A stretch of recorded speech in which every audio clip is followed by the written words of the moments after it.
Je suis le troisième chef canton de Bombaka. Mon nom, c'est Kangouré Fala Tinang. Moi, je porte le nom du père de mon grand-père, le nom de Sambiani. Et quelquefois, sur les trucs, je mets Fala Tinang 3, Kangouré 3. Le premier chef, c'est lui qui a accueilli les prêtres. Sambiani Nawab, le premier chef qui a accueilli les prêtres. Après lui, c'est son fils. Sambiani Matendo qui l'a succédé.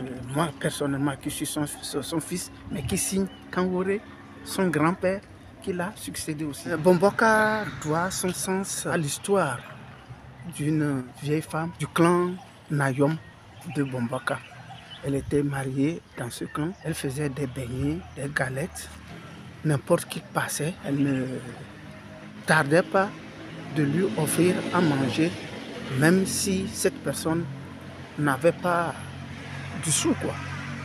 Le lieu de son appartement où elle faisait à manger, elle a baptisé ce nom Bombaka. Ce nom Bombaka, ça veut dire quoi en réalité? Ça prouve la pitié que cette vieille-là avait pour des gens pauvres. La pitié que cette femme-là avait pour ceux-là qui avaient un handicap, que ce soit physique, mental, ainsi de suite. Donc, elle disait, rampez et venez, vous trouverez à manger. En français, celui-là qui a un handicap, en Moba, cela se traduit par ramper, marcher à quatre pattes, venir. Donc, j'ai traduit ça en Moba, ramper et venez, vous allez trouver à manger. C'est ça le sens. Ce qui me frappe plus, le sort a fait que Bombaka a été répertorié comme un centre dans la grande savane, même dans le Grand Nord, comme un centre d'accueil des enfants handicapés. Aujourd'hui, nous avons le centre d'Orion. Vous saurez vraiment que c'était un destin que Dieu avait tracé pour Bombaka qui porte ce nom. Franchement dit, ça me frappe aujourd'hui et ça me dit beaucoup de choses, ça me fait réfléchir. Aujourd'hui, vous savez, chacun cherche à faire l'histoire en sa faveur. Il y a 3 clans à Bombaka. Le clan Nayom, le clan Lang et le clan Nandour. Nayom et Nandour qui se disputent l'originalité de Bombaka. Les interdits, aujourd'hui c'est bafoué à cause de l'évolution, à cause de la civilisation. Par exemple, des fétiches où il ne fallait pas amener certains objets vers là. Aujourd'hui, c'est bafoué. Par exemple, une calebasse souillée, il ne fallait pas amener vers là. Une fois même sur la montagne, grâce à un bœuf qui a marché sur une parcelle où il y a eu affaissement, c'était une mare où il y avait de l'eau potable. Tout de suite, c'était dit qu'il ne fallait pas amener des calebasses là. Certaines jeunes femmes se sont entêtées, ont amené et la mare a tari. Et c'était juste une année où on a eu une crise d'eau à Bombaka. Les puits, c'était difficile, il fallait aller loin pour chercher de l'eau. L'emblème de Bombaka, sans toutefois vous cacher, moi dans mon clan, c'est le baobab, citrudan. Et la preuve, c'est que la première équipe sportive de Bombaka a porté le nom de Cyclope. Notre savane est un arbre robuste, gaillard, fort. Un baobab bien entretenu peut faire 600 ans. Au pied du baobab, le baobab est sacré. Au pied du baobab, pour la plupart sont implantés des fétiches. Ce qu'il explique, c'est son nom. Je vais vous donner un exemple. Bambok, l'accueil.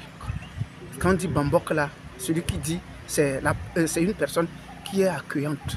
Au temps de la colonisation, les 14 juillet, tous les grands chefs de la savane allaient à Mongo pour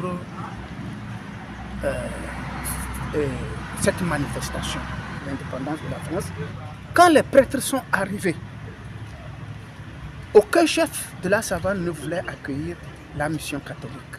Le chef canton, Sambiani, Nawab de Bombaka, devant ses aînés, l'Abdiodo, les Patforts de Bichenga, les grands chefs de Pana, qui n'étaient pas favorables pour accueillir la mission. Le tout premier chef, oui. Quand le blanc, le qu'on l'a demandé, tout le monde s'était tué. Mais c'est lui qui a levé les mains et la main pour accepter, accueillir les missionnaires. Donc c'est ça qui a été la force. Vous voyez, je vous parle de l'accueil. Quelqu'un qui accueille. Donc c'est ça qui a fait la force de Bombaka. Et vous savez, quand les missionnaires arrivent, ils arrivent en même temps avec l'école. Pour faire le catéchisme, il faut traduire la Bible qui est écrite en français, en Moba. Donc tout ça, ça a favorisé l'implantation de l'école et c'est ça qui a fait évoluer Bombaka. Nos grands ministres comme Bagna a fréquenté ici à Bombaka. Bagna a fréquenté ici. Les Barthélemy Lamboni. Il y a tant d'autres que je connais. Au fait, les capoquiers ont été implantés par les colons un peu partout. Bombaka a su les entretenir. C'est pourquoi on avait ces 4 rangées maintenues qui restent aujourd'hui sur le panel des natifs de Bombaka. Bombaka a su entretenir, Bombaka a su accueillir les capoquiers. À l'époque, Nkrumah dépendait de Bombaka, vous comprenez? C'est comme Bombaka aussi, à l'époque, avant mon grand-père, le premier chef canton, dépendait de Bogo.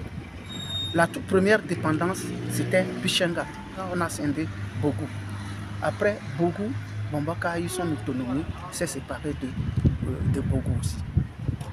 Grosso modo, Bombaka a commandé Boulogo. C'est sous le vieux Lantone, Boulogo a eu son autonomie et est devenu canton. Donc Bombaka s'étendait comme ça à l'est par Bichenga, à l'est-sud par Bichenga, à l'est-nord par Pana et au nord-est par la Fosse-Lion, par Dapong si vous voulez, par Dapong, et au nord-ouest, toujours par Dapong, qui n'avait pas encore pris les choses Nkrumah.